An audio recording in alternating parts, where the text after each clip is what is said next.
구하는 것이 사실 이렇게 공의를 심는 삶이거든요. 주보의 그 말씀 에세이 한번 보시겠습니다. 그러니까 예수님께서 그 삶을 사셨거든요. 그리고 그 삶을 예수님께서 제자들에게 위임하셨어요. 그래서 그 부분에 대한 부분들을 좀 이렇게 그 글을 통해서 같이 한번 읽어보고요.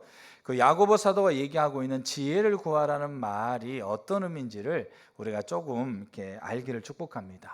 그래서 그 지혜가 결국 우리의 삶의 행함인 겁니다. 자, 주보를 보시게 되면 야고보 사도는 공의를 심는 삶을 강조합니다. 야고보 사도는 그것을 행함이라고 말하며 믿음과 연결시키고 있습니다. 우리의 믿음이 실제면 우리에게는 행함이 열매로 맺혀질 것입니다. 그러니까 저 여러분들이 진짜 하나님을 믿고요, 하나님을 사랑하면 여러분 삶의 행함이 열매로 맺혀지게 돼 있어요. 자, 근데 이러한 행함은 우리의 노력으로 가능한 것이 아닙니다. 행함은 몇 가지 윤리적인 실천을 의미하는 것이 아니기 때문입니다. 그것은 하나님의 주권 아래 머무는 삶을 의미하기 때문입니다. 그래서 야고보 사도는 행함을 위해서 철저하게 하나님께 구하며 하나님의 주도권 아래 머물 것을 강조합니다. 이러한 삶을 실제적으로 살기 위해서 알아야 할 가장 중요한 것은 야고보 사도가 말하는 행함이 우리의 노력으로 불가능하다라는 사실을 분명하게 인식하는 겁니다. 그리고 실제로 하나님께 지혜를 구해야 됩니다. 그러니까 우리가 우리의 노력을 할 수 없다는 걸 인식하고요, 실제로 하나님의 지혜를 구해야 돼요. 그래야 행함이 가능해집니다. 자, 대다수의 그리스도인들은 하나님께 묻는 것을 잘하지 않습니다. 자기의 생각, 경험, 지식 등으로 판단해서 행하려고 합니다. 우리가 행함을 위해 하나님의 주권 아래 머물 때 하나님께서는 행함을 가능케 하시는 지혜를 주십니다. 여기서 제일 중요한 문장입니다. 하나님께서 우리에게 행함을 가능하게 하시는 지혜를 주십니다. 이게 야고보서가 말하고 있는 지혜예요. 자, 그걸 제가 뭔지를 좀 더 나누겠어요. 자, 이러한 삶을 가장 완벽하게 사신 분이 예수님입니다. 예수님은 하나님이십니다. 그렇기에 지혜가 부족한 분이 아닙니다. 그럼에도 불구하고 예수님은 철저하게 하나님의 지혜를 구하는 삶을 사셨습니다. 예수님의 삶과 사역을 통해 이를 분명하게 알 수 있습니다. 자, 저를 보실까요? 자, 그래서 오늘은 예수님의 삶을 통해서 이 지혜가 뭔지를 보려고 합니다. 그러니까 여기 제가 이렇게 주보에 썼던 것처럼 행함을 가능하게 하는 지혜를 하나님께서 우리에게 주십니다. 그 지혜를 야고보는 구하라고 하는 거예요. 그것이 뭔가를 좀 보려고 합니다. 제가 갑자기 목이 막혀서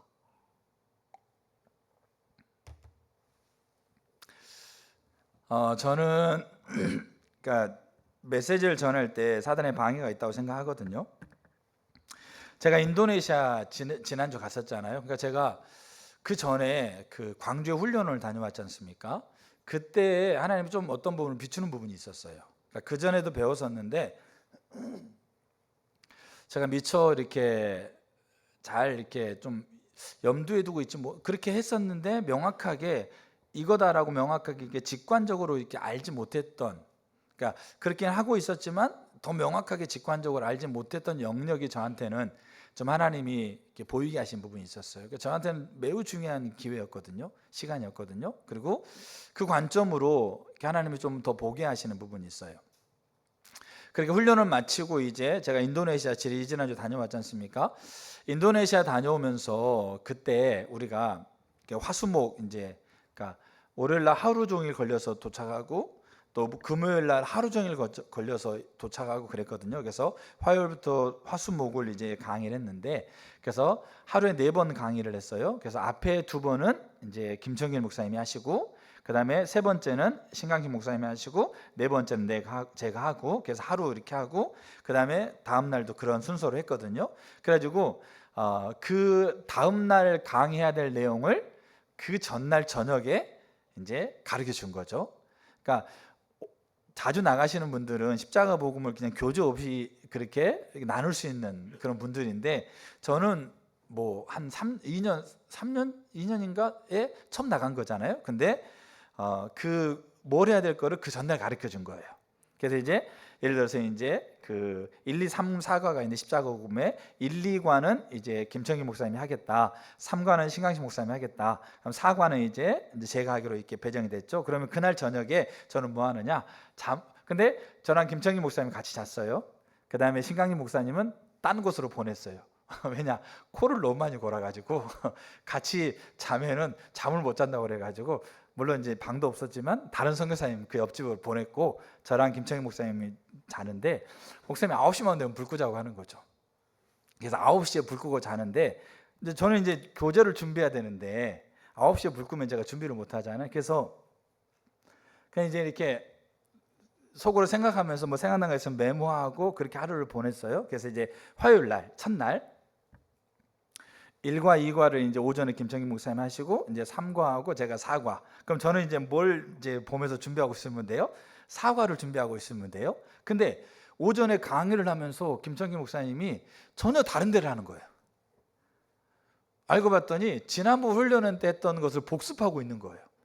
그러니까 이제 저랑 신강식 목사님이 멘붕이 온 거죠. 내가 준비한 것은 4과인데 내 차례가 4과가 안 될 것 같아. 근데 그때부터 멘붕이 왔는데, 그러면서 오전에 전체 시간을 지난 시간에 복습하는 거죠. 그렇게 오전 끝나고 나서 이제 신강식 목사님한테 1과를 하고 저보고 2과를 하라는 거예요. 전혀 뭐 그걸 할 생각을 못 하고 있었는데, 그래서 제가 이제 1과 신강식 목사님이 하고 제가 2과를 하는 동안에 2과를 이제 그 전문 시간을 잠깐 보고, 그리고 하나님 앞에 지혜를 구했어요. 잘 보세요. 하나님 앞에 지혜를 구했어요. 야고보서도 얘기하고 있는, 하나님 이 상황 안에서의 하나님 저에게 지혜가 필요합니다. 하나님 저에게 지혜를 주세요. 그렇게 하고 나서 이제 가지고 올라간 거예요. 교재만 가지고 올라가가지고 교재를 보면서 잘 나눴어요. 자, 그 다음 날, 또 그 날 저녁에 이제 2개 과는 오전에 김청기 목사님이 하고, 앞에 과는 이제 신강식 목사님이 하고, 그 마지막에 제가 하기로 돼 있어요. 근데 그때는 둘째 날에는 김청기 목사님이 그 순서를 잘 맞췄어요. 맞췄는데 세 번째 해야 될 신강식 목사님이 시간을 잘못 봐가지고 30분을 일찍 마친 거예요. 시간을 잘못 봐요. 그러니까 제가 원래 1시간 반 정도 강의 시간인데 거의 2시간 이상을 제가 강의를 해야 되는 거예요, 시간상. 그래서 목사님이 시간을 잘못 본 거예요. 통역하신 분하고 하면서 시간을 잘못 보면서 30분을 일찍 끝내놓고 내려오신 거죠. 그럼 제가 이제 30분을 더 해야 되니까 이게 부담이 확 되는 거예요. 그래가지고 그때는 점심 먹고 그 다음에 그 앞에 신강식 목사님이 하시고 뒤에 제가 하니까 쉬는 시간 10분 남겨놓고 바로 제가 이제 강의를 해야 되는 거죠. 근데 30분을 일찍 마치신 거예요. 그러니까 그 예기치 못한 상황에서 제가 또 뭐 했겠어요? 지혜를 구했어요. 제가 지혜가 필요합니다. 목사님한테 가가지고, 목사님 왜 30분 일찍 끝내냐고 막 얘기해놓고 저보고 어떻게 하라고 얘기하고 난 다음에 앉아가지고 지혜를 구했어요. 하나님, 제가 지혜가 필요합니다. 하나님 저에게 지혜를 주세요. 그래가지고 그 10분 텀에 기도하고 그 다음에 올라갔어요. 올라가가지고 또 교재 가지고 올라가가지고 십자가 교재가 올라가가지고 그걸 잘 나눴어요. 그리고 지난주 목요일 날 제가 제 아들을 데리고 NWW를 참여했어요. NWW를 참여하고 제가 아이에게 핸드폰을 수거해야 된다. 그러니까 이 아이는 핸드폰을 주고도 못 내겠다. 그래가지고 뜨거운 차 안에서 시동 꺼놓고 30분을 얘기를 했어요. 안 된다, 내라, 안 된다, 내라. 막 꼭대기까지 차는 거예요. 막 그냥 집에 가버려. 막 이 얘기가 막 여기까지 온 거죠. 자기 못 들어가겠다. 자기 집에 가겠다.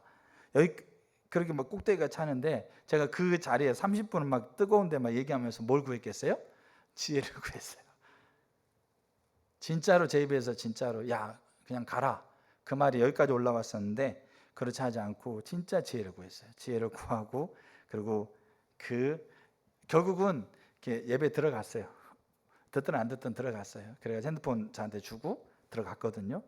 그러니까 그렇게 그 삶의 자리마다 하나님이 주고 있는 그 상황 안에서 제가 뭘 구했느냐? 지혜를 구했어요. 그럼 여기서 말하는 지혜가 뭘까요?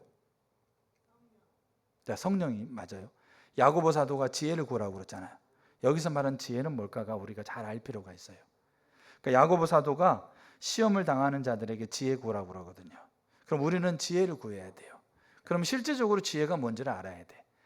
예수님은 철저하게 그 지혜를 구했고 그 지혜를 따라 사는 삶을 살았어요. 그리고 그 삶 안에서 뭐가 맺혀진 겁니까? 행함이 맺혀진 거예요. 야고보 사도가 그 예수님께서 이제 그 제자들에게 그 삶을 살라고 얘기하고 있어요. 그럼 이 제자들은 그들의 삶에서 철저하게 지혜를 구하는 삶을 살았고요. 그 지혜를 구했을 때 제가 주보에 써놓은 것처럼 하나님께서는 행함을 가능케 하는 지혜를 주셨어요. 그럼 이 지혜가 뭐냐를 우리가 분명하게 알 필요가 있어요. 최근에 저에게 더 하나님이 명확하게 직관적으로 알게 하게 하시는 부분이에요. 저는 더 그걸 더 알기는 하고 그렇게 하려고 해요. 그리고 그것이 제 삶 안에서 더 실제가 되기는 해요. 오늘 그걸 나누려고 해요. 저 여러분들이 이 지혜가 뭔지를 알고 야고보 사도 얘기하고 있는 이 지혜를 구해야 되고 이 지혜를 구했을 때 이 지혜로 행함을 가능케 하는 지혜를 주신다라고 하고 있는 것을 명확하게 신뢰할 필요가 있어요. 매우 중요하게 저 여러분들이 보이기를 축복합니다. 자, 그래서 두 가지를 보려고 해요. 첫째, 우리가 야고보 사도가 지혜를 구하라고 그랬을 때 이 지혜를 구하기 위해서 실제적으로 우리 가운데 어떤 게 필요한가를 좀 나누려고 해요. 간단하게. 그 다음 두 번째, 예수님의 삶을 통해서 이 지혜를 구한다는 말이 어떤 의미, 그러니까 지혜를 구할 때 야고보가 주신다고 그랬잖아요. 이 주신 게 성령이에요. 그러면 성령이 우리 가운데 주시는데, 지혜로 주시는데, 그럼 그 성령이 지혜이고 성령을 따라간다는 게 어떤 의미인가를 우리가 보는 거죠. 그게 지혜를 구하는 거예요, 사실은. 자, 그 두 가지를 보려고 해요. 그러니까 첫 번째 거는 사실 제가 설교를 준비할 때 생각하지 않았던 부분이에요. 근데 어젯밤에 제게 좀 생각나게 했어요. 왜냐하면 저와 교회가 이 부분들이 안 되고 있는 거예요. 제가 지금 나누려고 하는 부분이 안 되고 있는 거예요. 저와 교회가. 리더들부터 실제적으로 거의 대다수의 분들이. 그래서 우리가 이걸 회복해야 돼요. 그래야 지혜를 구하는 것이 우리 가운데 실제가 되는 그 기반이 되는 거예요. 그래서 그거를 제가 간략하게 좀 보려고 합니다. 그러니까 저에게도 이 부분이 더 회복돼야 되고 여러분도 회복돼야 될 부분이에요. 많이 들었던 거예요. 근데 실제가 안 되고 있는 거죠. 자, 첫 번째가 뭐냐면, 자, 이렇게 지혜를 구하기 위해서 어떻게 실제적으로 어떤 게 필요한가예요? 자, 네 가지를 간단하게 나누려고 합니다. 첫째가 뭐냐면,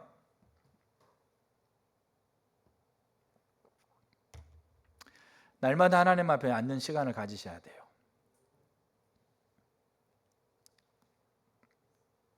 날마다 하나님 앞에 정기적으로 하나님 만나는 시간을 가지셔야 돼요. 여기 계신 분들 중에 날마다 하나님 앞에 말씀을 읽든 기도를 하든 예배를 드리든 책을 읽든 하나님이 기뻐하는 행동을 하기 위해서 정기적으로 시간을 떼어놓고 날마다 하나님 앞에 앉아 계신 분 몇 분이나 계실까요? 저 여러분 가운데서. 이게 우리 가운데 전제가 돼야 돼요. 날마다 하나님 앞에 머무는 시간들을 가지셔야 돼요. 지혜 구하는 거요? 이거 없이 어려워요. 지혜를 구하는 것은 야고보 사도가 얘기하고 있는 시험을 당하거든 기쁘게 여기라. 왜냐하면 그 시험 자리에서 우리가 뭘 구해야 되니까요? 지혜를 구해야 되니까요. 근데 이 시험의 자리는 예기치 못한 상황들이 벌어질 수 있는 자리거든요. 근데 이 자리에서 지혜를 구하는 거요? 우리가 정기적으로 하나님 앞에 앉아있는 시간이 없이는 어려워요. 그렇게 해보려고 해도 안 돼요. 왜? 안 들리거든요. 안 보이거든요. 그리고 그렇게 할 수 있는 힘이 우리 가운데 없어요. 우리가 어떤 강력한, 신앙은 강력한 한 방이 아닙니다. 강력하게 하나님을 경험해가지고 그 경험으로 뭡니까? 막 가슴 뛰게끔 살아가는 게 신앙이 아니에요. 우리 삶이 그러잖아요. 우리 삶이 강력한 한 방으로 내 삶이 계속 되든가요? 아니죠. 그래도 하루를 살아가잖아요. 하루를 우리가 지내가잖아요. 강력한 한 방이 없어도 우리는 그 하루를 꾸준하게 살아가잖아요. 그 삶이 전제가 돼야 우리 삶 안에서 희노애락으로 펼쳐지고 있는 그 일들이 우리 가운데 경험되어질 수 있는 거예요. 하나님은 우리의 일상을 하나님의 역사에 연결시키는 분이세요. 우리의 일상의 아주 평범함을 하나님은 하나님이 행하고 있는 그 하나님의 역사에 연결시키는 분이라고요. 근데 우리가 우리의 일상에서 하나님을 만나는 시간들을 우리가 갖고 있지 않아요. 진짜로 의외로 많은 분들이. 그러니까 저의 삶에서도 이 자리를 최근에 더 제가 광주 훈련원 다녀오면서 어떤 분은 하나님 비춰준 부분이 있어요. 이 부분을 위해서는 진짜로 내 일상의 삶의 자리에서 하나님과 만나는 시간을 반드시 확보해야 된다라고 하고 있는 이 절체절명의 마음을 주셨어요. 근데도 잘 안 돼요. 그렇게 깨달았는데, 그렇게 비춰줬는데, 그게 있어야만 이게 있다라고 그렇게 가르쳐줬는데도, 그 자리에서 결단했는데도 제 삶이 그렇게 그거 하나 세우는 것도 어렵더라고요. 그래서 더 세우려고 해요. 그 자리를 더 만들려고 해요. 그래서 우리가 하나님께서 우리 가운데 임하는 그 지혜를 구하는 것은 날마다 하나님 앞에 서는 시간을 가지셔야 돼요. 분명하게 말씀드릴게요. 날마다 하나님 앞에 갖는 시간을 갖지 못하면 지혜를 구하는 거 어렵습니다. 그러면 그 지혜는 행함을 가능케 하는 지혜예요. 그럼 우리의 삶에 행함이 어렵다는 얘기예요. 그럼 우리는 세상과 다를 바 없어요. 다른 건 딱 한 가지 차이예요. 주일날 교회 온다는 거 빼놓고. 생각하는 거, 말하는 거, 결정하는 거, 주일날 교회 다니는 걸 빼놓고 주변에 있는 하나님 모르는 사람과 비교해 보세요. 자신의 삶을. 자신이 말하고 자신이 생각하고 자신이 결정하는 것을 주변에 하나님 모르는 사람과 비교해 보세요. 교회 다니는 거 빼놓고, 주일날 교회 참석한다는 거 빼놓고, 그냥 뭡니까? 신앙적인 얘기 듣는 거를 좋아하는 거 빼놓고 생각하고 말하고 행동하는 것을 하나님 모르는 사람과 비교해 보세요. 다른 게 뭐가 있는지. 거의 없는 거예요. 왜? 행함이라고 하고 있는 것이 근본적으로 차이가 나는 거거든요. 그들과의 우리가 삶이 근본적으로 차이가 나는 걸 행함이라고 얘기하고 있는 거예요. 근데 우리의 삶이 정기적으로 하나님 앞에 서는 시간을 갖는 것이 없이는 지혜를 구하는 게 어렵습니다. 그러면 그 지혜는 행함을 가능케 하는 지혜이기 때문에 그 행함이 우리 가운데 나타나기 어렵다는 얘기예요. 그래서 사무엘상 1장 8절 한번 볼게요. 사무엘상 1장 8절. 그의 남편 엘가나가 그에게 이르되 한나여 어찌하여 울며 어찌하여 먹지 아니하며 어찌하여 그대의 마음이 슬프냐. 내가 그대에게 10 아들보다 낫지 아니하냐 하니라. 이거는 엘가나라고 하고 있는 그 사람에게 부인이 2명이 있었어요. 첫째 부인 한나, 둘째 부인 분인나. 근데 이 분인나에게는 자녀가 있었거든요. 아들, 딸들이 있었어요. 근데 한나는 아이를 못 낳았어요. 근데 이 분인나가 자기가 아이가 있다는 걸 하나님의 뒷받침인지 하나님이 자기를 사랑하는 건지 하여튼 뭐든 이렇게 뭔지는 모르겠지만 한나를 괴롭히는 거예요. 무시하고 조롱하고 아이 낳지 못하는 것에 대해서 굉장히 비꼬고. 그러니까 한나가 마음이 너무 아파요. 근데 남편이 한나를 더 사랑했거든요. 그래서 뭔가 가져오면 분인한테는 하나를 주는데 한나한테는 2개를 주는 거예요. 근데도 이 한나는 마음이 그렇게 이 분인나와의 관계에서 마음이 너무 어려운 거예요. 근데 여기 보시게 되면 자 9절 보세요. 1장 9절. 그들이 실로에서 먹고 마신 후에 한나가 일어나니 그때 제사장 엘리는 여호와의 전 문설주 곁 의자에 앉아 있었더라. 엘가나는 유대인이기 때문에 유대 율법을 중요시 여깁니다. 그래서 여기 실로는 예루살렘 성전이 있었던 곳이에요. 근데 이 엘가나는 실로에 살고 있지 않았어요. 다른 지역에 살고 있었는데 그 당시 유대인들은 절기 때 6월절, 초막절 이런 절기 때마다 어디로 갔어요? 2박 3일 때로는 일주일 동안 시간을 정해놓고 실로로 갔어요. 그래서 그 실로에서 이제 주변에 이제 숙박을 하면서 그 예루살렘 성전에 가서 제사를 지냈거든요. 그게 유대인들이 그 신실한 유대인들은 그렇게 했다라는 거죠. 근데 여기 실로에서 그들이 먹었다라는 것은 그들이 절기 때 실로라는 지역으로 간 거예요. 그래서 그 주변에서 이제 숙박을 하면서 실로에서 하나님께 제사를 지내고, 또 제사를 지내면 제사장과 제사를 지내는 사람이 그 번제물들을 나누는 제물이 있어요. 자, 그런 것들을 같이 식구들이 먹었다는 얘기예요. 먹으면서 분인나에게는 하나를 주고 그 한나에게는 2개를 주고. 근데 이 한나는 마음이 어떻게 하는 겁니까? 슬프기 때문에 그 저녁을 다 먹고 난 다음에 어떻게 했습니까? 일어나서 어디로 갔어요? 성전에 따로 간 거예요. 근데 성경에 보니까 그때 누가 성전에 있었어요? 엘리가 있었거든요. 사실 엘리는 매일매일 그 시간에 성전에 있는 사람이 아니에요. 저녁 먹고 이 한나가 혼자 아무도 없는 성전에 찾아갔기 때문에 엘리가 그 시간까지 매일매일 남아있는 사람이 아니에요. 그 당시 엘리는 굉장히 나이가 많았지만 영적으로 굉장히 하나님과의 관계 안에서 무뎌져 갔기 때문에 쉽게 말해 정시에 퇴근해서 집에 가는 사람인 거죠. 쉽게 말해서. 근데 그때는 저녁까지 남아있어요. 그 자리에. 그럼 누구를 만나요? 한나를 만나요. 그리고 여차여차 해가지고 엘리가 한나를 위해서 기도해요. 엘리가 여전히 하나님과의 관계가 멀어졌지만 하나님이 엘리에게 허락하고 있는 기름 부음은 남아있었거든요. 그래서 한나를 위해서 기도해요. 그 기도를 한나가 받고 한나가 근심을 딱 그쳐요. 그걸 하나님을 신뢰해요. 그리고 하나님께서 한나를 생각해서 아이를 낳게 하는데 그 아이가 사무엘이에요. 근데 그 사무엘이 이스라엘의 역사를 바꿉니다. 한나도 모르고 엘리도 모르고 그 당시 사무엘도 모르고 아무도 몰랐어요. 근데 하나님은 알았어요. 사무엘이 그 이스라엘의 역사를 바꿀다는 것을. 근데 그 놀라운 역사 현장이 어떻게 연결되느냐?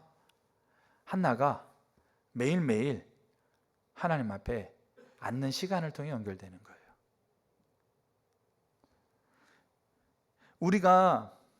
제가 AI에게 물어봤어요. 반복적인 훈련이 왜 중요하냐? 군인도 훈련하죠. 소방관도 훈련하죠. 운동선수도 훈련하죠. 반복적인 훈련이 왜 중요할까? 대충 다 이해하셨겠죠? 반복적인 훈련이 중요하다고 여기시죠? 군인도 그렇고. 전쟁 안 나도 군인 훈련하잖아요. 소방관 불 안 나도 훈련하고. 운동선수 경기 안 나가도 훈련하잖아요. 그럼 그들이 반복적으로 뭡니까? 훈련하는 게 왜 중요하냐? 제가 물어봤어요. 알고 있지만 그래도 이렇게 얘기하더라고요. 반복적인 훈련이 필요한 이유는 기술이나 지식을 정확하고 안정적으로 습득하는 거다. 그리고 실제 상황에서 자연스럽게 활용하기 위해서다.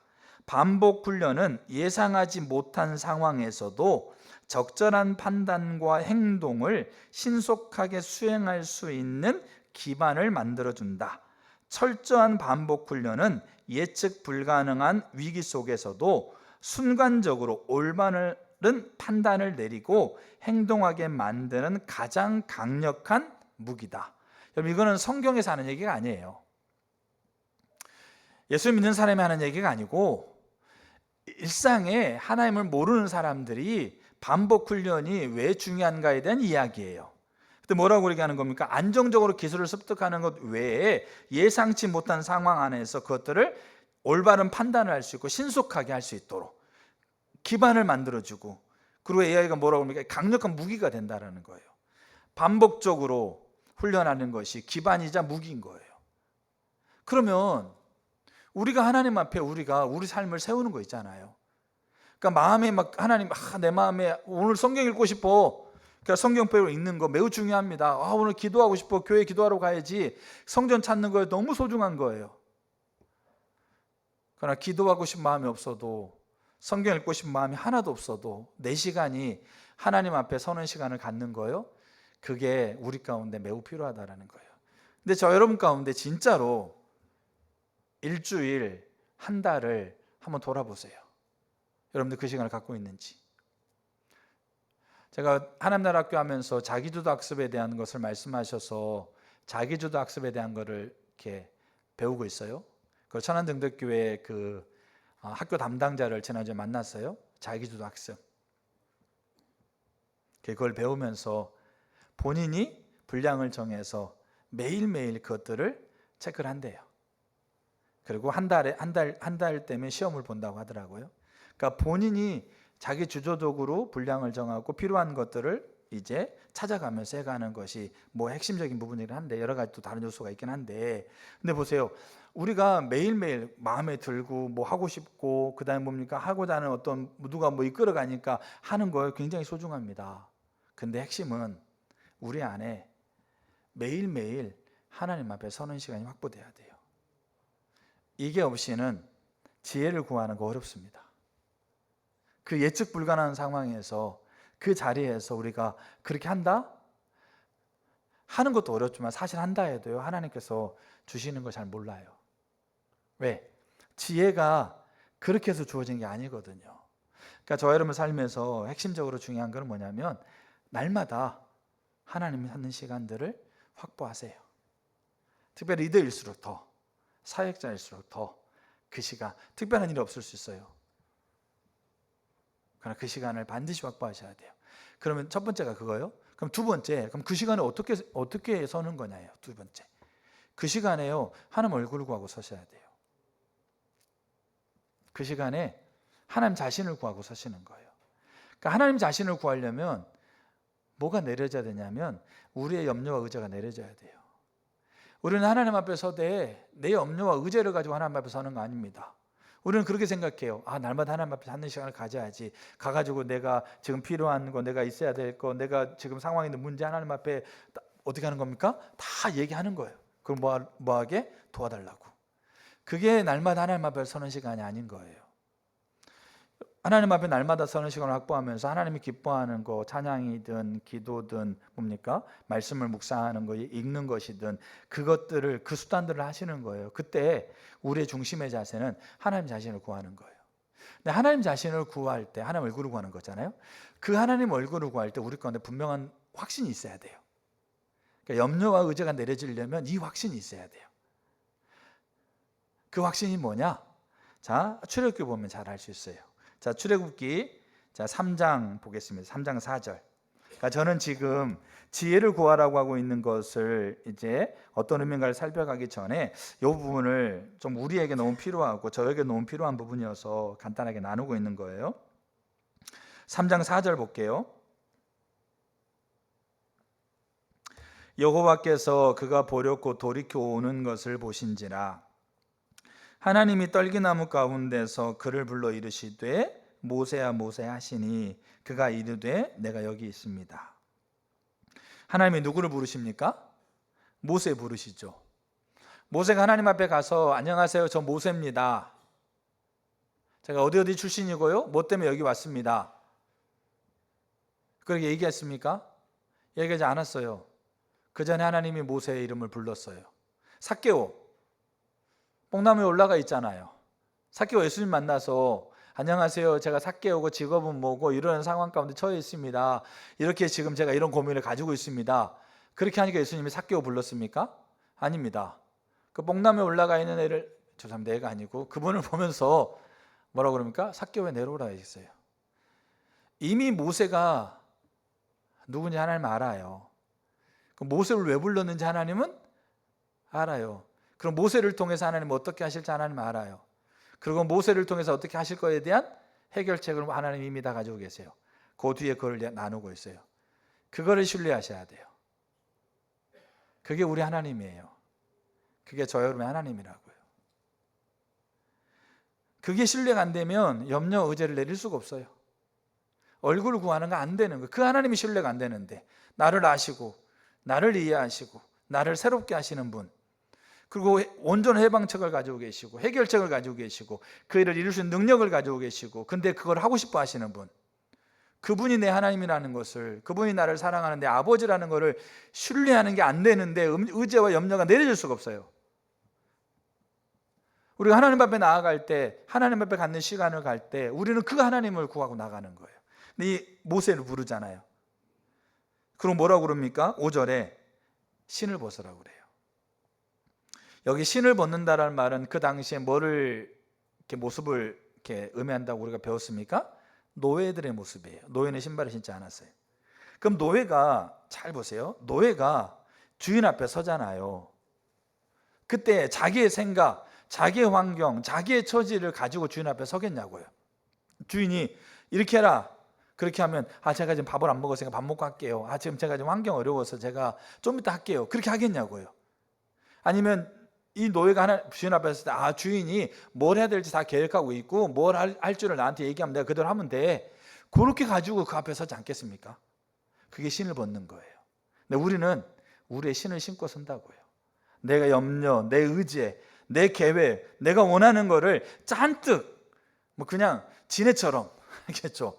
그거 하나를 벗는 것도 하루 종일 걸릴 정도로 그걸 신고 하나님 앞에 서는 거예요. 근데 모세에게 뭐라고 얘기하는 거죠? 신을 벗으라 얘기하고 있는 거예요. 우리의 상황, 우리의 처지, 우리의 모습들에 대한 것들을 다 내리고 하나님 얼굴을 구하라는 거죠. 근데 왜 모세에게 신을 벗으라고 했느냐? 6절에 나와요. 자, 6절 한번 볼게요. 우리가 이 하나님을 신뢰해야 되는 거예요. 실제적으로 저 여러분들이, 우리가 믿는 하나님이 이 하나님이니까. 또 이르시되 나는 내 조상의 하나님이니 아브라함의 하나님, 이삭의 하나님, 야곱의 하나님이라. 모세가 하나님 배웁기를 두려워하여 얼굴을 가리매 여호와께서 이르시되 내가 애굽에 있는 내 백성의 고통을 분명히 보고 그들이 그들의 감독자로 말미암아 부르짖음을 듣고 그 근심을 알고 내가 내려가서 그들을 애굽인의 손에서 건져내고 그들을 그 땅에서 인도하여 아름답고 광대한 땅 가나안 땅으로 데려가려 하노라. 이게 우리가 신을 벗는 이유입니다. 하나님은 이미 모세를 만나기 전에 이미 하나님이 이스라엘의 모든 상황을 다 아셨어요. 그래서 얘기하지 않습니까? 보고 듣고 알고 있다.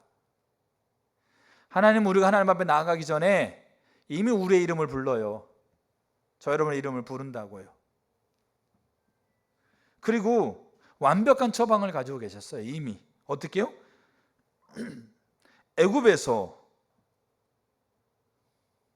애굽인의 손에서 건져내고 가나안 땅으로 데려가려고 한다. 이미 그 상황에 대한 완전한 해결책을 처방을 가지고 계셨어요. 그리고 그거를 하나님이 원하세요. 열망하세요. 그걸 뭐라고 표현하는지 아세요? 내가 내려가겠다 이렇게 얘기하는 거예요. 그곳으로 내려가서 그들을 데리고 가나안 땅으로 가겠다고 얘기하고 있는 거예요. 모세를 만나기 전에 이미 이스라엘 상황을 아시고 가장 완벽한 처방을 가지고 모세를 찾아오시고 말씀하시고 그 일을 하시기로 결정하신 분이 하나님이세요. 그리고 하나님께서 모세를 부르는 거예요. 그럼 우리가 이 하나님을 신뢰해야 되는 거예요. 이 하나님을 환경이 어떻든 감정이 어떻든 상황이 어떻든 우리는 우리가 믿는 하나님을 이 하나님이라고 하고 있는 것을 우리가 믿는 거예요. 그래서 우리는 하나님 앞에 정기적으로 하나님을 만나는 시간을 갖때 우리는 그곳에서 그분을 구하는 거예요. 그분 자신을 구하는 거예요. 그분을 알기로 하고 그분을 만나기로 하고 그분을 더 누리기로 하는 그분을 구하는 거예요. 그래서 그렇게 이거를 아는 사람들이 고백하고 있는 고백이 빌립보 4장 6절이에요. 빌립보 4장 6절에 이렇게 바울이 고백해요. 아무것도 염려하지 말고 오직 모든 일에 기도와 간구로 너희 구할 것을 뭐로 아뢰라? 감사함으로 아뢰라. 그러니까 이미 하나님께서 이미 우리가 구하고 우리가 바라고 우리가 하나님 앞에 기도, 여러분 우리가 우리의 의지에 우리가 되어져야 될 것들을 하나님께 기도하지 말라는 얘기 아닙니다. 기도해야 돼요. 근데 그 기도는 이미 하나님 자신을 구하면서 그분이 어떤 분이라는 걸 아는 것을 전제하고 기도하기 때문에 이 빌립보서에서 바울이 얘기하고 있는 감사함으로 기도가 되는 거예요.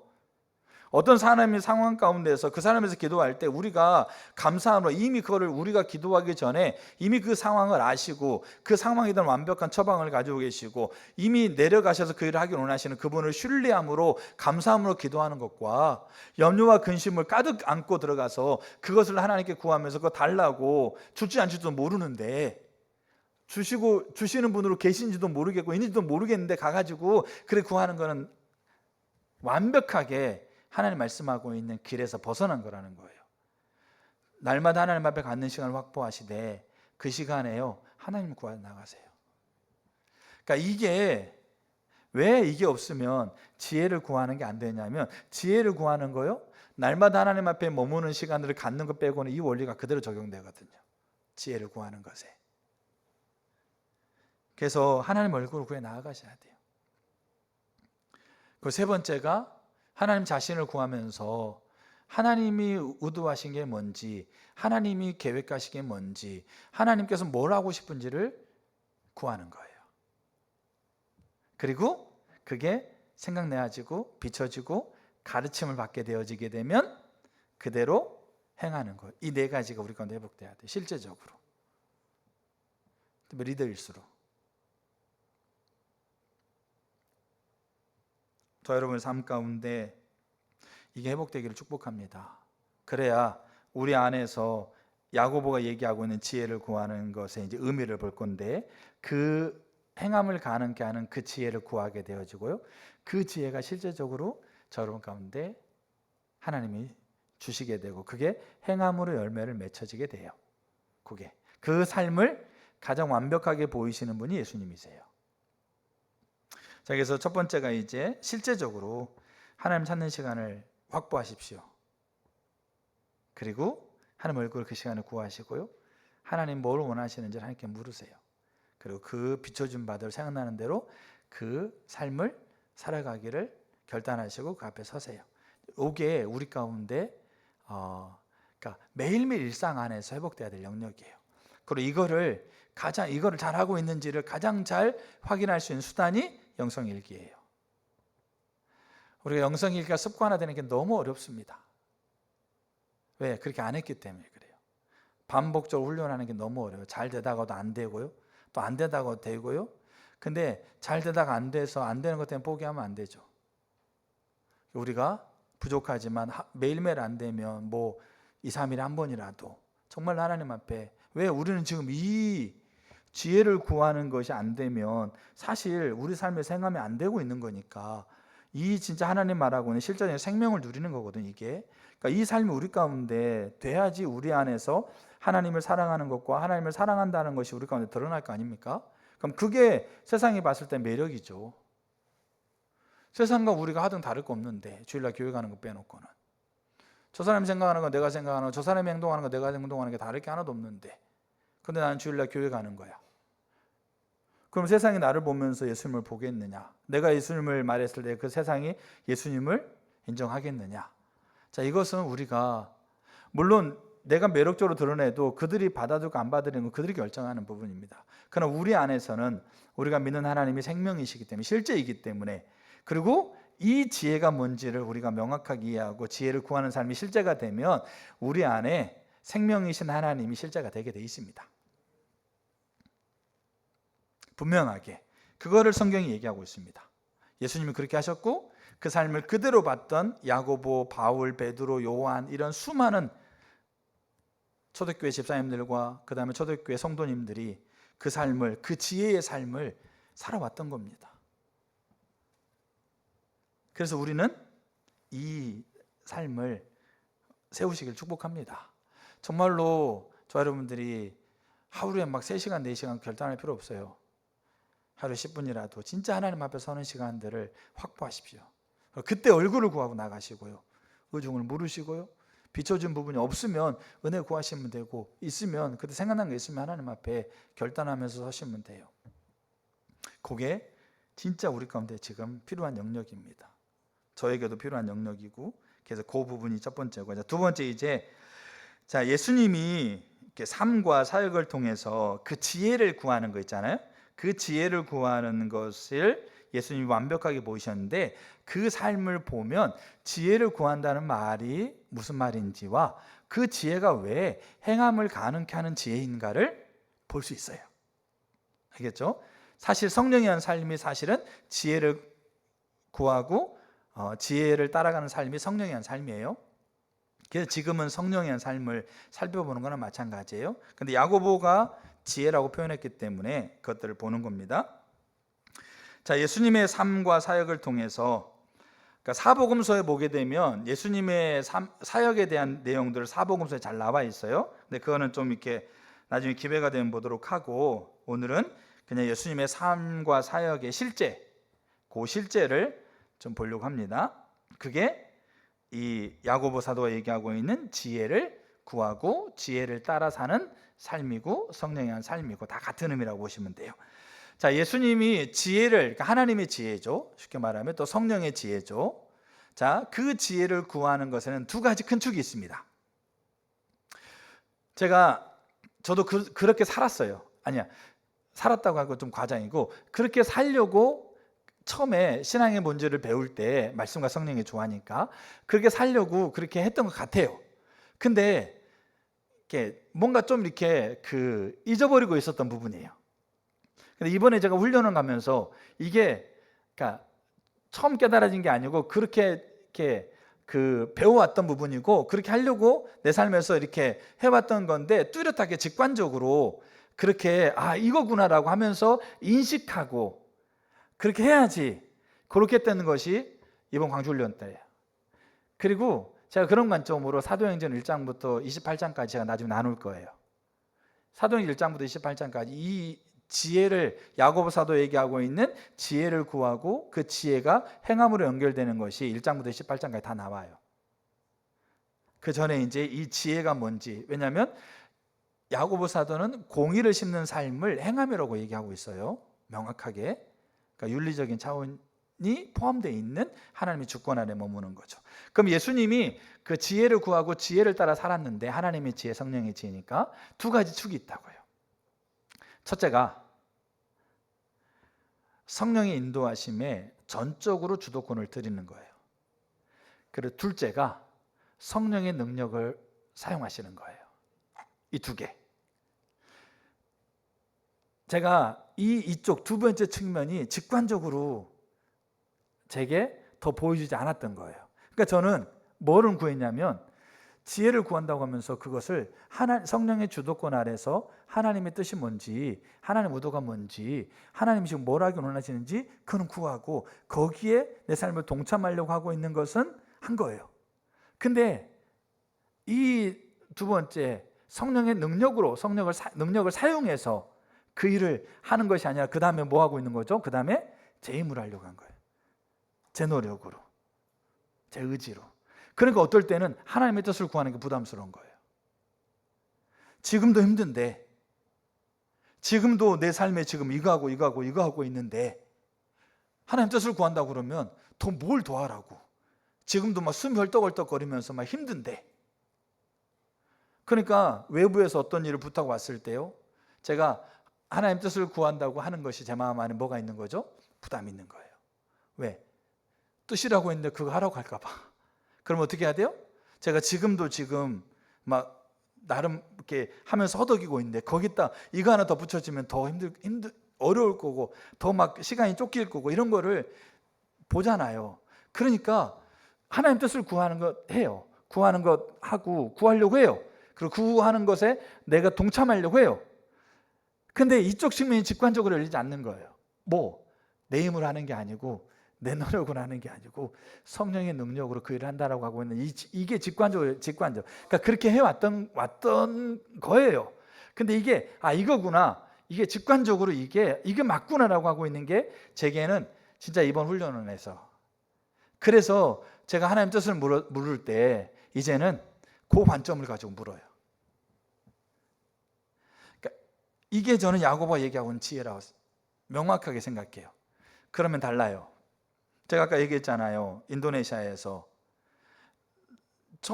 만약에 제가 그 부분을 잘 몰랐으면 하나님의 뜻을 물었을 때도 마음에서 조금 이렇게 부담스러웠을 거예요. 생각을 해보세요.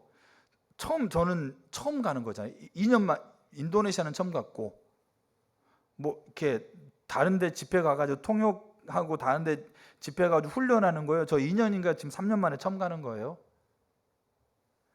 그런데 그날 저녁에 이거 이렇게 할 분량을 정해주고, 그래서 제가 그날 저녁에 불 일찍 끄고 누워서 자면서 이렇게 핸드폰 불빛에 보면서 메모하고, 다 이렇게 좀 나름대로 이렇게 준비했지 않겠습니까? 근데 아침에 갔더니 완전하게 어그러지면서 전혀 색다른 걸 하라고 얘기하고 있고, 그 상황에서 제가 경험이 많다면, 능숙하게 이렇게 수년 동안 이렇게 매달 한 번씩 나가면서 그런 일 했다고 한다면 능숙하게 대처할 수 있겠는데, 그 상황에서 뭐 할 수밖에 없겠어요?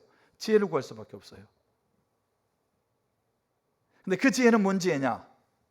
그 일을 가능케 하는 지혜인 거예요. 그럼 이게 저에게 직관적으로 더 명확해 보이는 거예요. 그냥 그 자리에서 부담이 되고 마음이 불편합니다.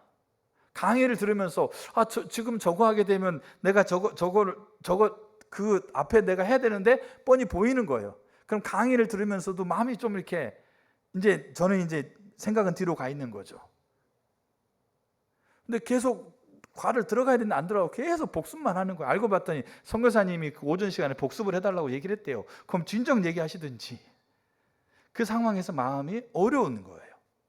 그 하나님이 하길 원하는 그때 그 일에 내가 그곳에 동참해서 갔는데, 나의 부족함으로 해서 그 자리가 하나님이 하길 원하는 부분들이 더 이렇게 그 마음도 있고 이렇게 불편한 거죠. 근데 그때 제가 지혜를 구했다고요. 그 전날 30분 일찍 끝내주는데, 그 30분이 저에게는 3시간 300시간처럼 여겨지는데, 여러분 처음 해보신 분들 모를 거예요. 경험 안 해보신 분들 진짜로 모를 거예요. 근데 그게 30분이 3시간, 30시간 느껴지는데 그때 뭐 하고 있어요? 지혜를 구하는 거예요. 그럼 그 지혜가 뭐냐? 그게 성령의 주도권 안에 나를 드리고 그 다음에 성령의 능력을 사용해서 그 일을 하는 게 제가 구하는 지혜였어요. 이 두 개가 야고보 사도 얘기하고 있는 지혜를 구하라는 거예요. 그 예수님이 살았던 삶에서 그대로 나와 이게. 자, 그래서 예수님의 삶과 사역의 실제에서 우리가 볼 수 있는 지혜를 구하는 것, 결국 성령이 한 삶이잖아요. 하나님이 지혜를 주시는 건 성령이니까. 자, 그래서 그 두 가지를 보려고 합니다. 첫 번째, 성령의 인도하심에 전적으로 주도권을 드리는 거예요. 여기에는 두 가지가 의미가 있어요. 이거를 꼭 우리가 아셔야 돼요. 그러니까 우리는 이거를 우리 가운데 하나님 앞에 구하는 것만 해도 사실은 대단해요. 왜냐하면 대부분의 사람은 그렇게 알고 있지 않아요. 제가 경험이 많지 않지만 여러분들과 대화해 보면 이거를 분명하게 알고 이거를 하나님 앞에 하고 있는 사람도 많지 않아요. 저도 그렇게 이거를 내가 전적으로 내가 하고 있다라고 그렇게 자신 있지 못해요. 하나님의 주도권 아래 제가 들어가 있는 이거. 오늘날 크리스천들은 이것마저도 안 돼요. 그냥 의식을 행하는 거예요. 자, 성령의 인도하심에 전적으로 주도권을 드린다. 하나님의 인도하심에 전적으로 주도권을 드린다. 같은 말입니다. 자, 예수님의 삶에서 요한복음 5장 30절 볼게요. 5장 30절. 내가 아무것도 스스로 할 수 없다. 듣는 대로 심판하노니 나는 나의 뜻대로 하려 하지 않고 나를 보내신 이의 뜻대로 하려 함으로 내 심판은 의롭다. 예수님이 말씀하신 게 뭡니까? 스스로 아무것도 할 수 없다. 이거는 자기가 할 수 있는 자원이 없다라는 것과 더불어서 어떻게 해야 될지도 알지 못한다는 걸 얘기하는 겁니다. 아까 제가 주보에 썼잖아요. 예수님은 하나님이세요. 우리처럼 지혜가 부족한 분이 아니십니다. 그분은 지혜의 근원이세요. 태초에 말씀이 계시니라. 이 말씀이 하나님과 함께 있었다. 이 말씀이 하나님이라고 얘기하잖아요. 그 말씀 로고스가 예수님이에요. 예수님은 지혜의 본질이세요. 근데 예수님이 여기서 뭐라고 그럽니까? 나는 본질적으로 지혜가 없다. 이걸 얘기하는 게 아니고 그분이 이 땅에서 어떠한 가치관을 가지고 어떠한 관점을 가지고 그가 삶과 보내심을 받은 사역을 부르심을 따라가고 있는지를 얘기하고 있는 거예요. 나는 할 수 있는 능력도 할 수 있는 무엇을 할 수 있는 것도 내가 결정하지 않는다. 그럼 뭐가 결정되겠어요? 하나님, 여기 내 뜻이 아니라 나를 보내시니 누구겠어요? 하나님이잖아요. 하나님의 뜻을 알아서 하나님의 능력으로 내가 하려고 한다. 그게 예수님의 고백인 거예요. 그분이 그걸 고백하고 있는 거예요. 그래서 예수님의 삶은 철저하게 하나님의 주도권 아래 머물기를 원하는 것이 예수님의 삶이에요. 근데 이 삶에는 두 가지 의미가 있어요. 하나가 뭐냐면 성령님 또는 하나님과 친밀한 교제 가운데에서 하나님의 의중과 의도를 알기 원하는 거예요. 자, 우리는 지금 지혜를 구한다고 했을 때 실제 공의를 심는 삶을 살아야 되잖아요. 이 공의를 심는 삶 하나도 우리가 지혜를 구해서 그 삶을 살아야 되는데 그 삶을 예수님의 삶을 통해 보는 거예요. 그럼 그 지혜가 뭐냐를 보는 거죠. 근데 예수님은 철저하게 하나님의 주도권 안에 머물렀어요. 그럼 주도권 안에 머문다는 게 뭘 의미하는 거냐? 주도하고 계시는 그분의 뜻이 뭔지를 알기로 해요. 그러니까 우리가 처해 있는 상황이 있잖아요. 야고보사도 얘기하고 있는 너희가 시험을 당하거든. 그러니까 그 상황이 있지 않습니까? 그 상황에서 내가 하나님의 주도권 안에 머문다라는 것은 하나님 뜻이 뭔가를 묻는 거예요.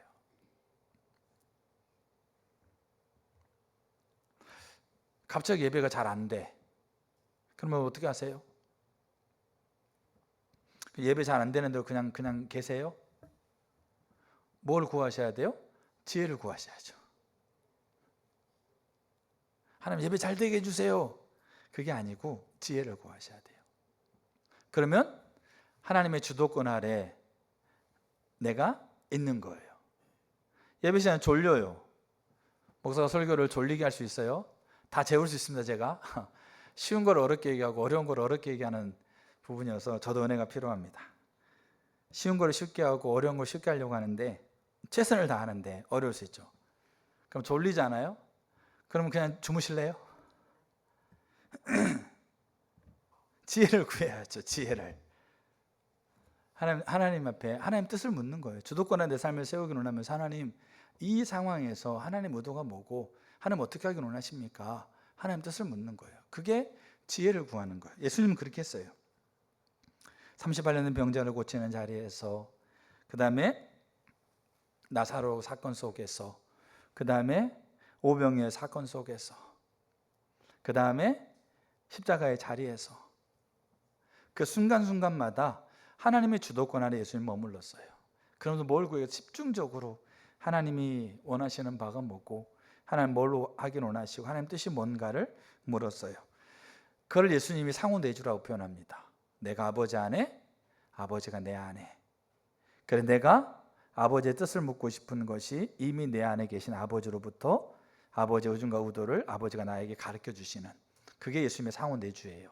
근데 그 상호내주를 예수님이 본인이 본질적으로 하나님이시니까 아버지와 동일한 본질이니까 상호내주, 내가 아버지 안에 아버지가 내 안에 있는 것이 가능한 게 아니고, 이 상호내주의 이 엄청난 비밀을, 이 엄청난 이 뭡니까? 어마어마한 것을 하나님을 믿는 모든 사람에게 가능하도록 하신 거예요. 상호내주를. 그러니까 여러분들도 저도 제가 예수님 안에, 예수님이 제 안에 있는 그 상호내주를 가능하게 만들어버렸어요. 예수님이 그분의 십자가를 통해서. 그걸 화목케 한다고 표현하잖아요. 하나 되게 했다라고. 이 엄청난 것을 여르시니 분이 여르시고 성취하신 분이 예수님이세요. 그래서 우리가 상호내주가 가능한 거예요. 신분적으로 가능하죠. 그리고 우리는 매 순간 매 순간마다 우리가 아버지의 뜻을 구하는 그 일들이 성령의 내주 역사로 가능하게 하신 거예요. 이게 엄청난 우리에게 허락하고 있는 은혜입니다. 근데 예수님은 보세요. 자, 하나님의 주도권 아래에 있다라는 것은 하나님의 뜻을 알기로 원했어요. 그래서 예수님은 하나님이 내 안에 계신 내가 아버지 안에 계시고, 요한복음 5장에서 얘기하지 않아요? 나의 뜻대로 하지 않고 나는 나의 보내신 이의 뜻대로 하려고 한다. 그럼 뭘 구했겠어요? 보내신 이 아버지의 뜻을 계속 구했겠죠. 그게 주도권 안에 머무는 거예요. 자, 그리고 주도권 안에 머무는 거는 또 하나, 두 번째가 있어요. 그 뜻대로 머물 뿐만, 뜻을 알기를 원할 뿐만 아니라 그 뜻대로 자기의 삶을 어떻게 하기로? 동참하기로. 거기까지가 주도권 안에 머무는 거예요. 그러니까 뜻을 알고 뜻을 내가 듣고 내가 판단해서 갈지 말지를 결정하는 게 아니고, 주도권 안에 머문다라는 것은 뜻을 구하기 전에 이미 그 뜻을 알면 내가 가겠다라고 하고 있는 그 결단이 거기에 포함되어 있는 거예요. 그게 주도권 안에 머무는 거예요. 저 여러분들이. 그래서 예수님은 어린 시절부터 그 공생의 사역을 보면 예수님은 철저하게 하나님의 뜻에 자기의 삶을 결단하면서 동참하는 거예요. 자, 대표적으로 제가 공생애 때 한번 볼게요. 자, 누가복음 3장 21절을 보겠습니다. 누가복음 3장 21절. 백성이 다 침례를 받을새 예수도 침례를 받으시고 기도하실 때 하늘이 열리며, 자, 성령이 비둘기 같은 형체로 그의 위에 강림하시더니, 그러니까 예수님이 지금 공생의 사역을 처음 시작하셨을 때, 공생이라고 하고 있는 것은 하나님께서 이 땅에 예수님을 보내신 목적, 알겠죠? 그 메시아로서의 사역을 이제 첫 시작하는 시점이에요. 그게 침례로부터 시작하거든요. 자, 그래서 누가복음 3장에 침례를 받으실 때 뭐가 예수님에게 임하신 거예요? 성령이 임하신 거죠. 자, 침례 받을 때. 자, 그리고 4장 1절에 이렇게 표현되어 있어요. 누가복음 4장 1절 한번 볼까요? 누가복음 4장 1절에 자, 뭐라고 표현되어 있냐면 같이 한번 읽어보겠습니다. 시작. 예수께서 성령의 충만함을 입어 요단강에서 돌아오사 광야에서 40일 동안 성령에게 이끌리어 마귀에게 시험을 받으시더라. 자, 성령의 충만한 건 뭡니까? 침례를 받으셨을 때 성령이 임한 것을 의미한다고 우리가 생각한다면, 예수님이 이제 공생애를 시작할 때 처음 어디로 가신 거예요? 처음 광야로 가신 거예요. 광야는 어딘지 아시겠죠? 저 여러분들 광야를 지나신 분도 계실 거예요. 지금 삶의 광야 같은 분도 계실 거예요. 근데 예수님이 공생애 사역을 하면서 회당으로 갈 수도 있고 제자를 택하러 갈 수도 있고 아니면 여러 가지 다른 일을 할 수 있는데 광야로 가셨다고요. 근데 그 광야로 어떻게 가신 거예요? 예수님이 누가 이끌러서? 성령이 이끄는 대로 예수님이 가신 거예요. 그 말은 뭐겠습니까? 침례를 받을 때도 명확하게 하나님의 뜻을 따라서 하나님의 뜻 아래에서 요한에게 침례를 받으셨고, 그때 성령이 충만하게 임한 이후에 예수님이 이제 사역을 시작하면서 뭘 했겠습니까? 누구의 뜻을 알기로 했겠어요? 하나님의 뜻을 알기로 했고, 근데 하나님이 아무도 없는 광야로 40일 금식하게 하는 그 자리로 하나님이, 성령님이 그를 이끄시는 거예요. 근데 예수님은 그가 뭐 하신 겁니까? 자기가 하나님의 주도권 안에 머무는 것이 그가 하나님의 지혜를 구하는 그 삶의 한 측면이기 때문에, 하나님의 뜻을 알면 그 뜻에 자기 삶을 드리기로 결단하는 것이 그분의 하나님의 주도권 안에 머무는 살기 때문에 성령이 이끌려서 광야로 가요. 40일 금식하시고 사단에게 시험 받잖아요. 그게 예수님의 삶의 첫 번째 그 사건 속에서 일어나고 있는 부분이에요. 그게 예수님이 하나님의 주도권 안에 머무는, 그게 하나님의 지혜를 구하는, 그 지혜가 행함을 가능케 하는 그 의미의 첫 번째예요. 자, 두 번째, 근데 예수님은 이 일을 하나님의 뜻을 알아, 주도권 안에 머무는 하나님의 뜻을 알아서 그 뜻에 자기의 삶을 동참해가는 이 일을 뭐로 하셨느냐? 뭐로 하셨다고요? 성령을 사용하셨어요. 자, 이런 표현을 쓰는데 우리가 성령을 마음대로 사용할 수 있는 게 아닙니다. 내가 하고 싶다고 해서 성령을 막 그냥 좌지우지하고 그러지 않아요. 근데 제가 이런 표현을 쓰는 거예요, 일부러. 그 일을 내 힘으로 하는 게 아니에요. 그러니까 이 측면이 저희가 직관적으로 더 보이는 거예요. 뭐로 가능하다? 성령의 능력으로, 성령의 나타남으로 성령을 사용하셔서 이 일을 하신 거예요. 자, 그걸 어떻게 볼 수 있느냐? 자, 누가복음 4장 14절 한번 볼게요. 4장 14절. 4장 14절 볼게요. 예수께서 성령의 능력으로 갈릴리에 돌아가시니 그 소문이 사방에 퍼졌고. 여러분, 이거를 잘 생각해 보세요. 예수님이 침례를 받았어요. 그때 성령이 하늘에서 임하셔서 충만했습니다. 이제 그래서 누가 이끌으셨어요? 성령이 인도하시는 대로, 하나님 인도하시는 대로 하나님의 뜻을 알아 그 뜻에 자기 삶을 세우고자 하는 결단이 요 지혜를 구하는 거이기 때문에 지혜를 구했겠죠. 하나님 어떻게 해야 돼요? 뭘 해야 돼요? 그래서 성령이 이끄는 대로 광야로 갔어요. 자, 이게 4장 1절에 나오고 있는 광야로 들어가시는 거예요. 누가 이끌어서? 성령이 이끌어서 광야로 들어가셨죠. 그러면 4장 14절은 광야에서 뭐 하는 거예요? 광야에서 나오는 거예요. 그럼 나올 때 뭐라고 표현돼야 돼요? 앞에 뭐로 들어갔으니까 성령이 이끌려서 광야로 들어갔다. 광야에서 40일 금식하고 마귀의 시험 받고 난 다음에 누가 이끌어서? 성령이 이끌어서 광야에서 나와서 갈릴리로 갔다. 이렇게 표현된다는 거예요. 근데 들어갈 때는 성령이 이끌려 들어가요.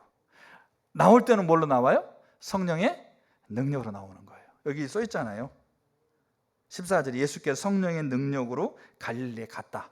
그러니까 들어갈 때는 이끌려서 들어가는데, 성령의 인도에서 이끌려 들어가는데, 나올 때는 성령의 능력으로 나오는 거예요. 이게 예수님의 삶의 전체예요.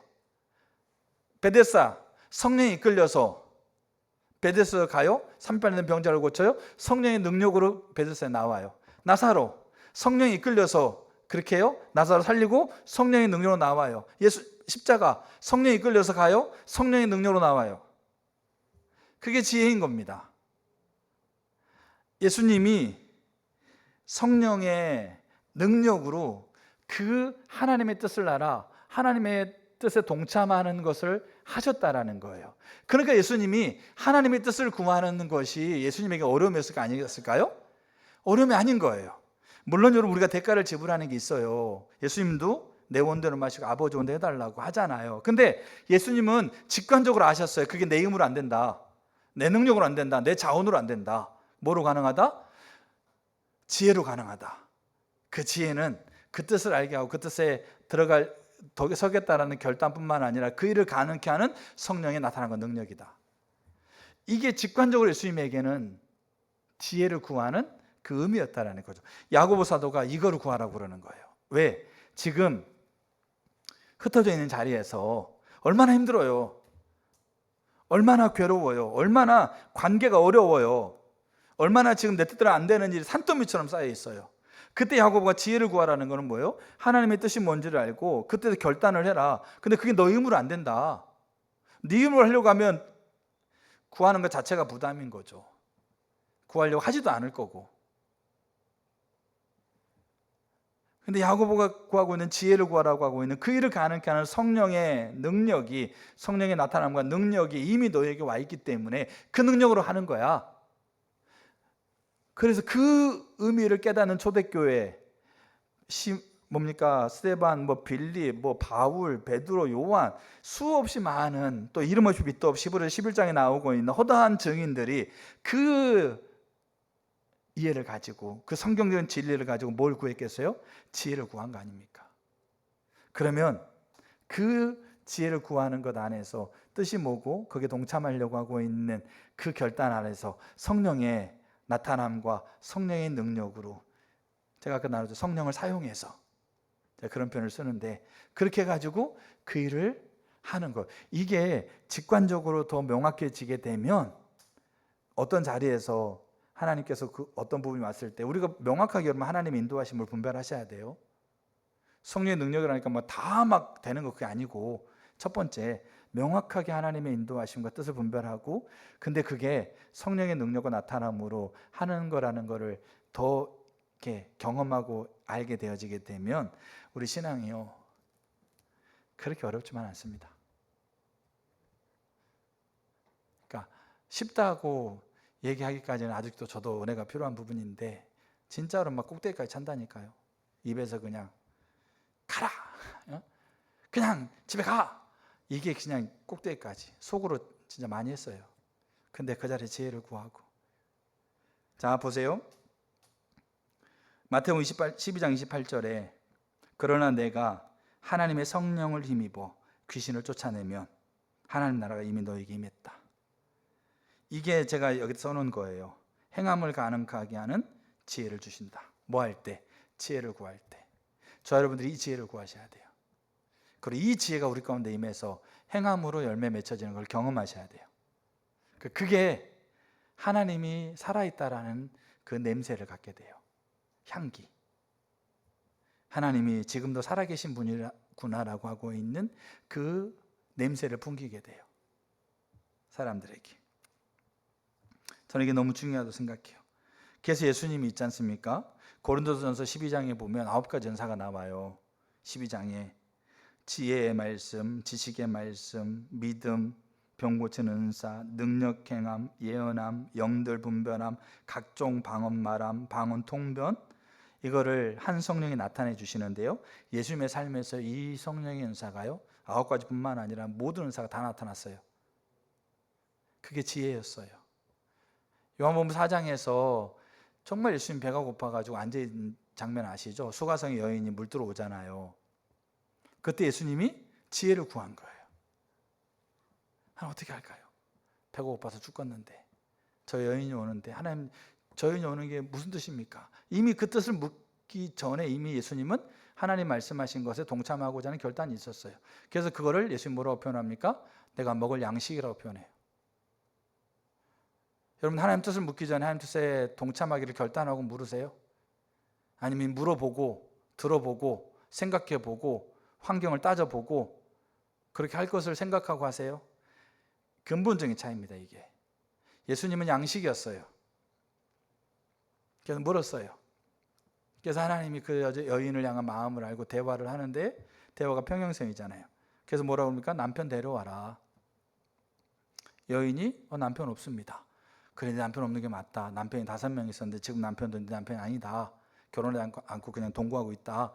그게 지식이잖아요. 전혀 상대방에 대한 사전 지식이 없는데 그 상대방의 상황을 명확하게 보는, 예수님 뭐로 그 일을 하고 계신 거죠? 지혜를 구했을 때 행함을 가능케 하는 지혜가 예수님에게 임한 거죠. 우리는 그걸 성령의 삶이라고 얘기하는 거예요. 마태복음 16장에 베드로가 주는 그리스도 살아계신 하나님의 아들입니다.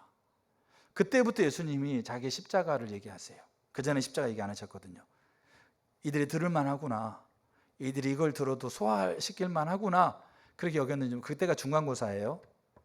그러니까 예수님 십자가를 얘기하니까 베드로가 어떻게 합니까? 예수 붙들고, 예수님 그렇게 말하지 마세요. 당신이 죽는다니요? 그거 있을 수가 없죠. 근데 그 말의 배후에서 누가 있는 거죠? 사단이 있는 거예요. 그게 영분별이에요. 영분별은 뭐냐? 저 사람이 말하고 있는 배후에 누가 있냐 이거예요. 하나님이냐 자신이냐 사단이냐. 그러니까 사단이 말하고 있는 것에, 마치 우리가 하나님 그 영분별을 못하면 사단이 말하고 있는 것에 어떻게 하는 겁니까? 그냥 끌려가는 거예요. 소리 듣고 막 그냥 사단이 부추겨서 말하고 있는, 영향력 가지고 말하고 있는, 막 화가 나가지고 그냥 막 하게 되면서, 왜? 그 배후에 뭐가 있는지 모르니까. 그러니까 끌려가는 거죠. 근데 예수님은 그 배후에 사단이 있는 걸 알았어요. 베드로가 사단을 섬기는 것도 아니고 사단을 따라가는 것도 아니고 사단에게 기도하는 것도 아닌데, 그 교묘하게 그 말과 행동에 배후에서 영향력을 끼치고 있는 그 존재가 사단이라는 걸 예수님이 안 거죠. 이 영분별입니다. 고린도전서 12장에 나와 있는. 어떻게 하는 거죠? 사단아, 너희들은 물러나라. 예수님의 삶에서 제일 난처했던 게 뭐냐면, 2가지, A냐 B를 가지고 와서 물어봐요. A를 택해도 문제, B를 택해도 문제. 가늠한 여인 데려왔어요. 그래서 뭐라고 그럽니까? 모세 율법에는 가늠한 여인을 돌로 치는 건데, 가늠한 여인을 현장에 발각해서 잡아왔는데 돌로 쳐야 됩니까? 말아야 됩니까? 치라고 해도 문제고 치지 말라고 해도 문제. 그래서 세금, 로마에게 세금 내는 게 옳습니까? 세금 내지 않는 게 옳습니까? 그 당시 로마가 지배하고 있으니까, 우리가 일본에 지배하려 했을 때 일본한테 세금을 내는 게 맞아요? 안 내는 게 맞아요? 낸다고 해도 문제가 되고 안 낸다고 해도 문제가 되고. 가이사야, 그 로마 황제잖아요. 로마 황제에게 세금 내는 게 옳습니까? 그랬어요. 세금 내도 문제고 세금 안 내도 문제고. 이렇게 그 A를 택하고 어느 것 택해도 꼬투리 잡을 수 있는 거 가지고 온다고요. 근데 예수님 뭐라고 그래요? 가이사의 것은 가이사에게 드리고 하나님 건 하나님께 드려야. 뭡니까? 이게 지혜인 거예요. 지혜 은사. 그러니까 지금 보세요. 예수님이 그 삶의 자리에서 지혜를 구했을 때 그 지혜가 예수님이 하나님의 뜻을 알고 거기에 동참하기를 결단하는 것만이 아니라, 그리고 이제 열심히 자기가 노력해가지고 그 일을 하는 것이 아니라, 그걸 뭘로 하는 거 보세요. 성령의 나타남과 능력으로 그 일을 하고 있었다고요. 그게 예수님이 구하는 지혜였어요. 그거를 야고보가 지혜를 구하라고 얘기하는 거예요.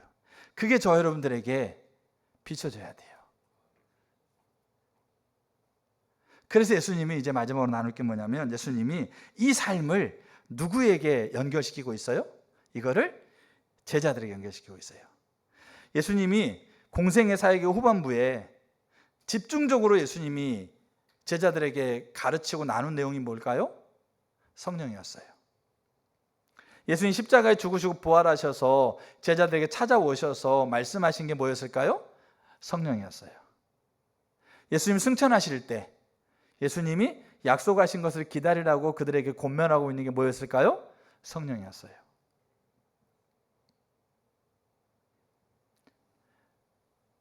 그것을 제자들에게 그대로, 왜? 제자들도 하나님이 자신을 보낸 것처럼 자신이 제자들을 보내고 있기 때문에.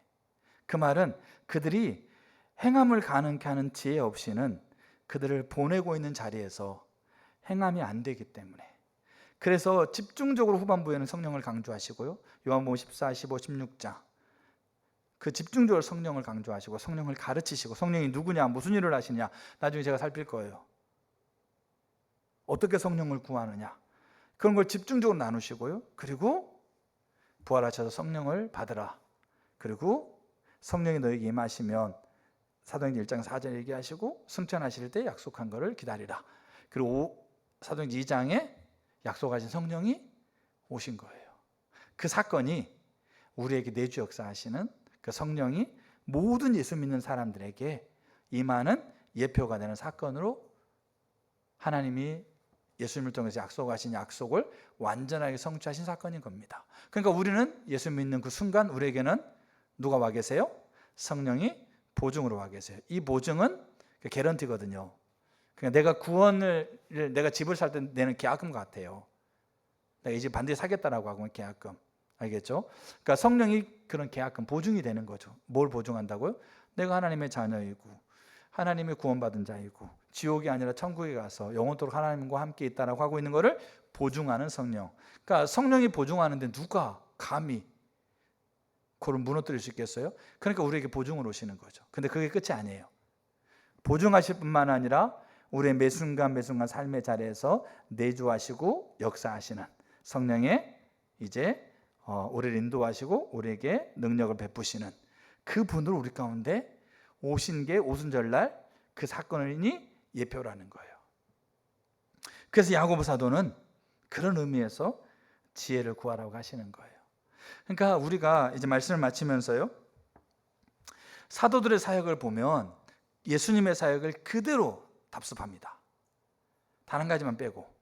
예수님은 하나님을 전했는데 사도들은 주 대신 예수 그리스도를 전하는 것 제외하고는 예수님의 삶을 그대로 따라갑니다. 왜? 예수님이 첫 열매였으니까. 그 말은 예수님의 삶에 맺혔던 그 행함을 가능케 하는 지혜가 사도들의 삶 안에서 그대로 맺혀집니다. 그리고 그 사도의 가르침을 받고 있는 초대교회, 야고보 사도의 가르침을 받고 있는 흩어져 있는 12지파들, 그 다음에 베드로나 바울의 가르침을 받고 있는 안디옥, 수리아, 갑바도기아 이런 이방인 지역에 있는 크리스천들, 그들이 그대로 사도들의 삶을 답습합니다. 결국 그 삶이 결국 예수의 삶이었거든요. 그 말은즉슨 그들의 삶에서 행함이 가능케 되는 지혜가 그들의 삶 가운데 실제가 되고 있습니다. 그게 냄새를 풍깁니다. 어떤 냄새? 예수의 냄새. 아, 예수님이 이런 분이시구나. 아, 예수님이 이렇게 좋은 분이었구나. 아, 예수님 믿으면 이런 일이 있구나. 아, 정말 나와 똑같이 어려운 상황인데도 해결될 기미가 없는 상황에서도 예수 믿는 사람은 저렇게 사는구나. 그 냄새가 풍긴다고요. 근데 그 냄새가 아무리 풍겨도 그걸 결정하는 것은 본인의 의지예요. 그러나 최소한 그들의 냄새를 맡을 수 있게 하는 사람을 하나님 옆에 붙이십니다. 그게 저와 여러분이 되셔야 되는 거예요. 최소한 우리는 결정은 그들이 합니다. 요한계시록을 보면 하나님이 심판을 보내도 그들이 악하게 반응한 사람은 여전히 있어요. 여전히 예수 믿는 사람을 냄새가 아무리 풍겨도 목을 쳐버리는 사람이 여전히 있다는 거예요. 그러나 하나님은 그들도 구원하기 위해서 그들 옆에 냄새를 풍기는 자들을 붙여두시는 거예요. 그게 부모이든 선생이든 친구든 올거 리더든 목회자든 아니면 뭡니까? 직장 동료든 그 옆에 붙인다고요. 근데 그 사람이 최소한 우리가 돼야 될 거 아닙니까? 저 여러분들이.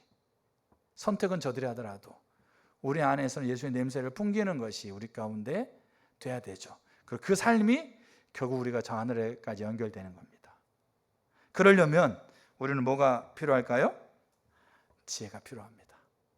그래서 야고보가 얘기하고 있는 이 지혜가 정말로 행함을 가능케 하는 지혜라고 하고 있는 것이 저 여러분들의 명확하게 인식되기를 중심으로 축복합니다. 그래서 그런 의미에서 여러분들이 지혜를 구해보세요. 저도 그렇게 하려고 더 노력합니다. 그래서 우리가 하나님 앞에서 예배가 안 될 때 지혜를 구하세요. 저 사람과 관계가 어려울 때 지혜를 구하시고, 경제가 오를 때 지혜를 구하시고, 몸이 아플 때 지혜를 구하시고, 다 지혜 구하는 거예요. 다. 이 의미에서. 그래서 제가 더 이제 그 부분들을 좀 더 이렇게 살펴가도록 하겠습니다. 그게 결국 공의를 심는 삶이고, 결국 그 삶 안에서 하나님께서 그것을 이렇게 은혜로 뒷받침하시는 공의의 비를 저 여러분들이 경험하게 될 겁니다. 그게 우리가 말하는 하나님이십니다. 저 여러분들의 은혜가 있기를 축복합니다. 자, 우리 찬양 같이 하도록 하겠습니다.